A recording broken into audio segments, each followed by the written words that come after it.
Well, ladies and gentlemen, hope you're having a great day. But I'm not having a great day.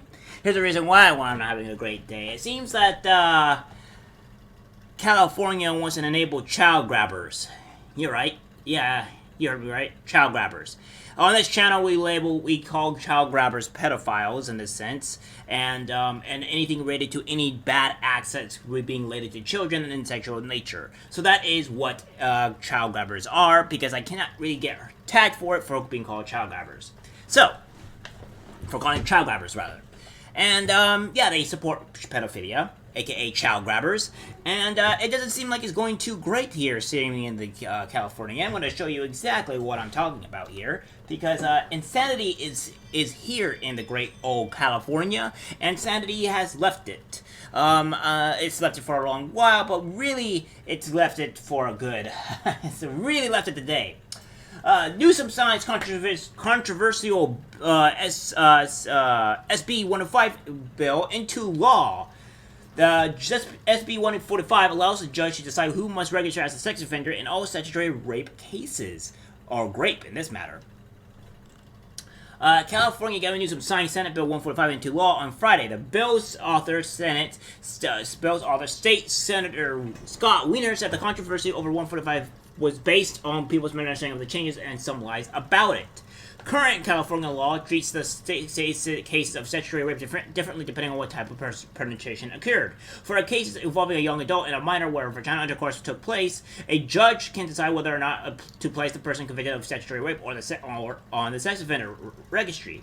SB 145, the judge has had to order that the person convicted to register as a sex offender should the rape include oral or anal. Fun times.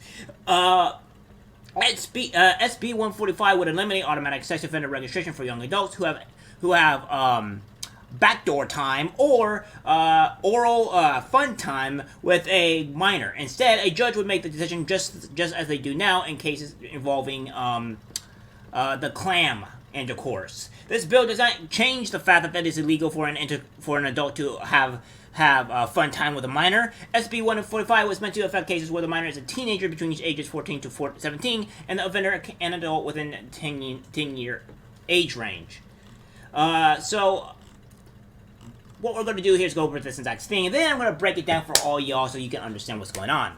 Why does this matter? Scott Wiener, said in a press release that this new law has ending blatant discrimination against LGBTQ young people. It's appalling that in the 2020 California continues to discriminate against LGBTQ plus people by mandating that LGBTQ plus young people be placed on the sex offender registry in the situations where straight people aren't required to be placed on the registry, which is completely false, but alright. Wiener said the bill faced strong opposition from a massive Trump canon and MAGA misinformation campaign. A 19-year-old has a 17-year-old girlfriend, and that is statutory rape, which I agree this is pretty bad. But the law right now says that the judge does not have to put that 19-year-old boy on the sex offender registry because of the kind of sex that they were having. Wiener said, but if it's a 19-year-old boy having sex with a 17-year-old boy, the judge must be put that 19-year-old onto the sex offender registry, even if it was completely consensual, even if they were boyfriends, even if was nothing or predatory about it. Again, if you want to have that put the Romeo Juliet into law, and that you have mostly protections from a lot of that type of stuff, but what you're doing here, Wiener, is making it so much worse.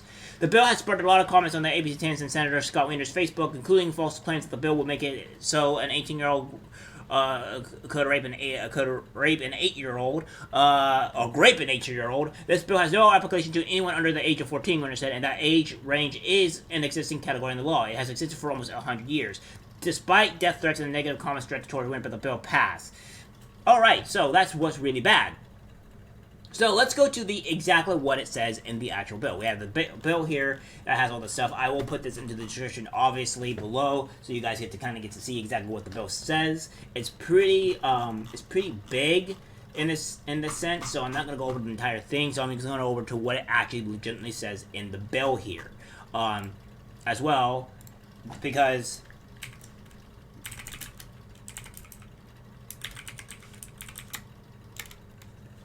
we'll find out exactly what. Now, so, right now, we'll see this. This bill states a non-forcible sodomy, oral copulation, and sexual penetration with a minor do not require mandatory Rex offender registration unless there is a 10-year gap between the minor and the other person. However, a court may still require registration if it deems appropriate. These offenses, when committed without force, where the minor was a willing participant under the age of 14, are sometimes referred to as Hofshire offenses. People v. Hofshire, 1185, held that requiring mandatory Rex offender registration for one such as offense, oral copulation, as was unconstitutional if the state did not also require registration for a person convicted non-forcible ritual intercourse with a minor, because it made an illegal decision based on the Rex Act itself. So, therefore, they're pretty much allowing this to go through here, and I'm not quite sure what you really guys want to say about this, other than they are really trying to promote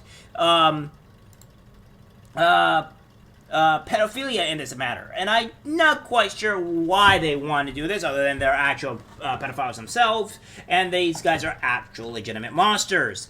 I can't tell you that this is really a good thing, but I can say one thing. I can't tell you this is not a good thing, but I can tell you for sure that California is a fiery pit of hell that is descended upon the act of the devil, and now wants to make sure everybody and even the children suffer in the same process, because California is what we call condoning and allowing, I would say, pedophilia to be happening in its own state.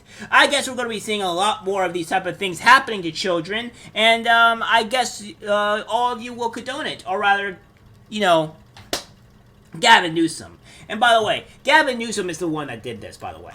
It's quite obvious. Newsom signs controversial SB 445 into law, so you know that he did it. He's at the forerunner of this. So, guys, if you want to avoid this man potentially becoming president for the 2024, if he actually decides to run, then I would highly recommend you, remove this guy from potentially office, and unless you want to protect your kids. I mean, it's up to you, Dems, if you really want to do this. The reason why I don't really tell anybody that is not on the far left or Democratic side, or not the Democratic side, but on the right side, is because they see this and they know this already. I'm letting them know, but I'm trying to let you guys be incredibly informed on exactly what's going on, so that way you don't get misinformation, and you guys know that, your favorite pal, Gavin Newsom, wants to endorse pedophilia. I guess you could take it as you see it, but what else can I say? It's up for you to decide. I'm going to give you the tools to work with.